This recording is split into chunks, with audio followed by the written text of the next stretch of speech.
Hello everyone, आज के इस वीडियो में हम डिस्कस करेंगे प्रेगनेंसी के 5वें महीने में किया जाने वाला एक बहुत ही इम्पॉर्टेंट स्कैन जिसे कि हम एनॉमली स्कैन यानी कि मिड ट्राइमेस्टर एनॉमली स्कैन कहते हैं। कुछ लोग इसे लेवल 2 स्कैन भी कहते हैं और कई इसे टीफा यानी कि targeted imaging of fetus for anomalies के नाम से भी जानते हैं। इसे आज हम क्वेश्चन आंसर फॉर्म में करेंगे ताकि हमें हर पॉइंट की जो अंडरस्टैंडिंग है वो बेटर हो। सबसे पहला क्वेश्चन कि इस स्कैन को क्यों किया जाता है। इस स्कैन को हम करते हैं बच्चे के सभी ऑर्गन्स को डिटेल में स्टडी करने के लिए कि वो सही से बने हैं कि नहीं। इससे हमें पता चलता है कि बच्चे में कोई जन्मजात विकृतियां यानी कि बर्थ डिफेक्ट्स या क्रोमोसोमल एनॉमलीज का कोई चांस तो नहीं है। इस स्कैन को कब किया जाता है? इसे किया जाता है आमतौर पर 18 से 20 हफ्ते पे। 18 हफ्ते से पहले क्यों नहीं? क्योंकि 18 वीक से पहले बच्चे के सभी ऑर्गन्स पूरी तरह बने नहीं होते। जो इसकी अपर लिमिट है वो अब एक्सटेंड होकर अराउंड 22 वीक्स तक चली गई है, क्योंकि जो मेडिकल टर्मिनेशन ऑफ प्रेगनेंसी है यानी कि अबॉर्शन की जो अपर लिमिट है वो अब आगे बढ़कर 24 हफ्ते तक हो गई है।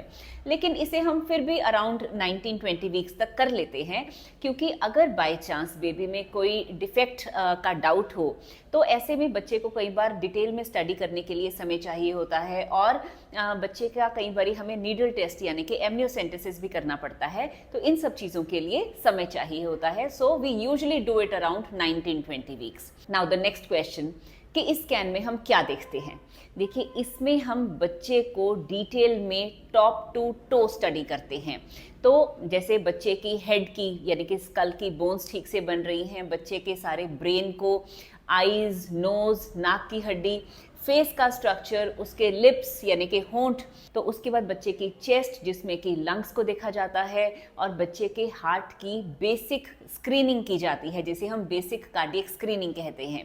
इसके बाद हम देखते हैं बेबी के एब्डोमेन को कि उसकी जो एब्डोमिनल वॉल है वो सही से बंद हो गई है कि नहीं और उसकी आंतड़ियाँ कहीं बाहर तो नहीं आ रही हैं। Then the next thing that we see is kidneys को देखा जाता है, पेशाब की थैली को, और बच्चे के दोनों legs, arms, hands and feet को डिटेल में स्टडी किया जाता है।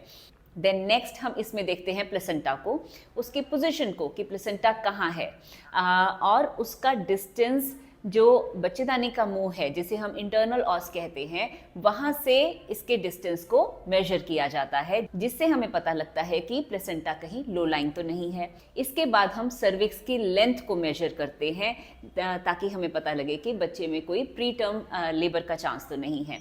इसके बाद जो पानी की थैली है उसमें पानी की मात्रा को देखा जाता है, जिससे कि हमें ये आइडिया लगता है कि पानी की मात्रा कम यानी कि ओलिगोहाइड्रमनियोस या कहीं ज़्यादा जिसे हम पॉलीहाइड्रमनियोस कहते हैं उसका चांस तो नहीं है। एंड देन बच्चे की ग्रोथ को मेजर किया जाता है, जिसके लिए हम बच्चे के हेड का, बच्चे के पेट का और बच्चे की जो थाई बोन होती है जिसे कि फीमर कहा जाता है उसका मेजरमेंट लिया जाता है और इन सब के साथ बेबी की ग्रोथ को मेजर किया जाता है। अब देखिए, इस स्कैन से बेसिकली हमें क्या पता चलता है कि जैसे मैंने आपको पहले भी बताया कि इससे हम बेसिकली बच्चे के डिफरेंट ऑर्गन्स में कोई डिफेक्ट तो नहीं है जिसे कि जन्मजात विकृति कहा जाता है, उसे हम देखने की कोशिश करते हैं। जैसे कई बार बच्चे की जो सिर की हड्डी है वो बनी नहीं होती है या बच्चे के ब्रेन में कोई प्रॉब्लम होती है।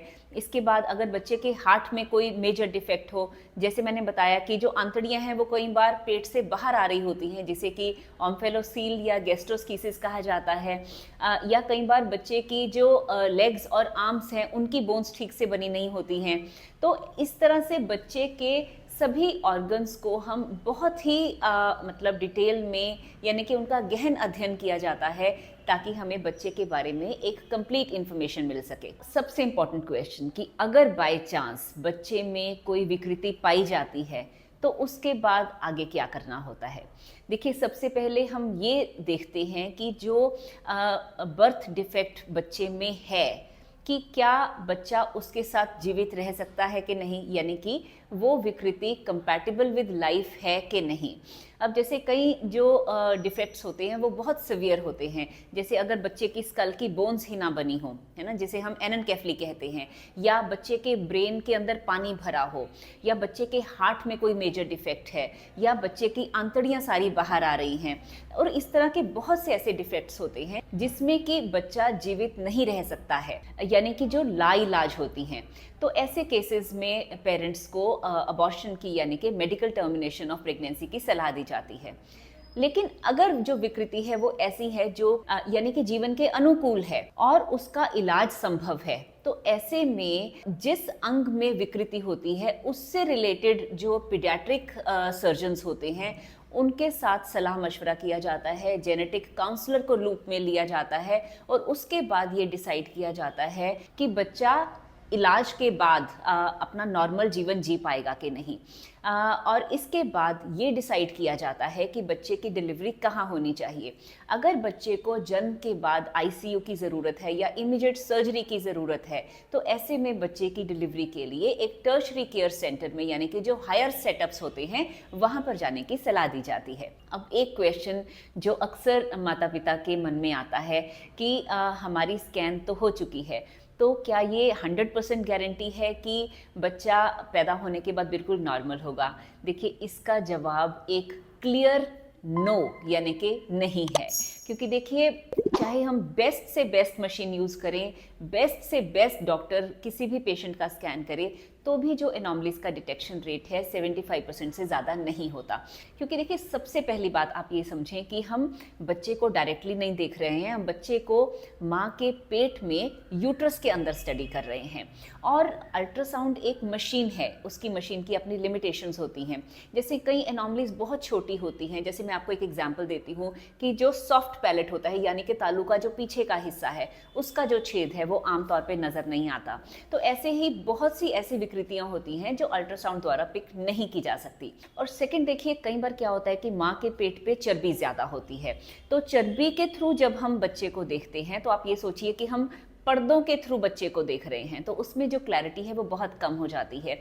इसी तरह से अगर पानी की थैली में पानी कम हो तो ऐसे में भी हमें बच्चे का विजुअलाइजेशन बहुत डिफिकल्ट हो जाता है।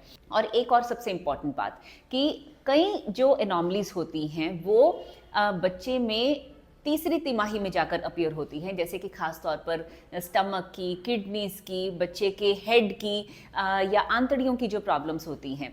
तो जैसे अगर सपोज किसी बच्चे में बाय चांस वो विकृति हम 26-28 हफ्ते पर डिटेक्ट करते हैं, तो पेरेंट्स आमतौर पे ये सोचते हैं कि अरे हम तो इससे पहले भी 2-3 स्कैन्स करा चुके हैं, तो तब डॉक्टर ने क्यों नहीं देखा उसे ध्यान से।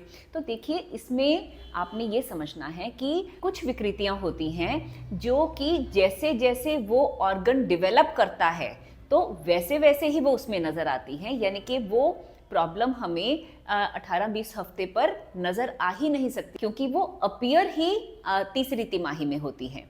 नाउ नेक्स्ट क्वेश्चन कि इस स्कैन को करने में कितना समय लगता है। देखिए आम तौर पर इस अल्ट्रासाउंड में हमें 20 से 25 मिनट का समय लगता है। अब आप सोचेंगे इतना टाइम, क्योंकि देखिए इसमें जैसे मैंने आपको बताया कि बच्चे के हर ऑर्गन को हम बहुत डिटेल में स्टडी करते हैं और हर ऑर्गन को हमें एक स्टैंडर्डाइज्ड प्रोटोकॉल के हिसाब से देखना होता है। कई बार बच्चे की ऐसी पोजीशन होती है कि हमें वो अंग सही से नज़र नहीं आता, तो ऐसे में हमें कई बार माँ को घूम के आने के लिए बोलना पड़ता है कि मदर बाहर थोड़ा सा सैर करके आती है, तो हम 10-15-20 मिनट में उसे दोबारा देखते हैं, तो तब तक बेबी अपनी पोजीशन चेंज कर लेता है। अब जैसे मैं आपको एक छोटा सा एग्जाम्पल देती हूँ। देखिए जैसे सपोज अगर हमने बच्चे की बैकबोन को स्टडी करना है यानी कि रीढ़ की हड्डी को स्टडी करना है, तो अगर बेबी उल्टा लेटा होगा तो तभी उसकी बैकबोन ऊपर आएगी और हम उसे देख पाएंगे। ऐसे ही अगर मैंने बच्चे का फेस स्टडी करना है तो अगर बच्चा सीधा लेटा होगा तो ही मैं उसका फेस ध्यान से देख पाऊंगी। तो इसलिए हमें इस स्कैन में कई बार थोड़ा सा समय ज़्यादा लगाना पड़ता है, क्योंकि इसमें हमें जो इमेजेस हैं, जो यानी कि बच्चे की जो फोटोग्राफ्स हम अटैच करते हैं उसे हमें बहुत ही एक प्रॉपर तरीके से लेना पड़ता है, जिसमें कि समय लगता है। लेकिन अगर हम मदर को 2-3 बार स्कैन के लिए बुलाते हैं तो इसमें आपको बिल्कुल भी घबराने की ज़रूरत नहीं है। इसमें यूजुअली पेरेंट्स क्या सोचते हैं कि पता नहीं बच्चे में क्या प्रॉब्लम है, हमारा स्कैन बार बार क्यों हो रहा है। इट इज़ जस्ट कि बच्चा राइट पोजीशन में नहीं होता है, तो इसलिए हमें पेशेंटली उसकी वेट करनी पड़ती है। इस स्कैन को करवाने के लिए क्या कुछ प्रिकॉशंस भी लेने चाहिए? जी हाँ, देखिए सबसे पहले तो मदर अच्छे से पेट भर खाना खा के हॉस्पिटल आए, क्योंकि जैसे मैंने बताया कि इस अल्ट्रासाउंड में थोड़ा सा समय लगता है। कंफर्टेबल कपड़े पहने हों और इसके लिए आपको ब्लैडर फुल करने की ज़रूरत नहीं है, यानी कि आपको यूरिन होल्ड करने की ज़रूरत नहीं है। आधार कार्ड लेकर जाना ना भूलें और पेशेंस रखें। That is the most important thing that I would like to tell you कि एनॉमली स्कैन के लिए थोड़ा सा आपको धैर्य रखना है, क्योंकि बच्चे को डिटेल में स्टडी करने के लिए हमें मदर का 2-3 बार स्कैन करना पड़ सकता है। एंड द लास्ट क्वेश्चन कि इतना समय हम ये अल्ट्रासाउंड में लगा रहे हैं तो क्या इसकी किरणों का कोई प्रभाव तो नहीं पड़ेगा बच्चे के ऊपर? देखिए, मैं अपने एक पहले वीडियो में भी बता चुकी हूँ कि अल्ट्रासाउंड में हम साउंड वेव्स के थ्रू बच्चे को स्टडी करते हैं और साउंड वेव्स जो हैं वो एक्सरे की किरणें नहीं होती हैं, तो ये मदर और बेबी के लिए बिल्कुल सेफ स्कैन है। So that is all in this video. आप इस वीडियो को ज़रूर एक बार दोबारा सुने ताकि आपको क्लियर अंडरस्टैंडिंग हो कि इस स्कैन का क्या मतलब है। So in nutshell I would like to tell you, after NT scan जो कि हम 3 मंथ्स पे करते हैं, this is the second most important scan जो आपको कभी भी मिस नहीं करना है। इस स्कैन के लिए आधार कार्ड लेकर जाना बिल्कुल नहीं भूलना है और थोड़ा सा समय निकाल कर आपने इस स्कैन के लिए जाना है, क्योंकि जैसे मैंने आपको बताया कि बच्चे को डिटेल में स्टडी करने के लिए हमें थोड़ा सा समय चाहिए होता है। और the most important thing, always remember, हम इस स्कैन को जितना मर्जी डिटेल में करें but still it is not 100% guarantee कि बच्चे में कोई भी बर्थ डिफेक्ट नहीं हो सकता। So if you like the video, do share it with the people who need it. If you like my videos, then do subscribe to my YouTube channel. Thank you so much.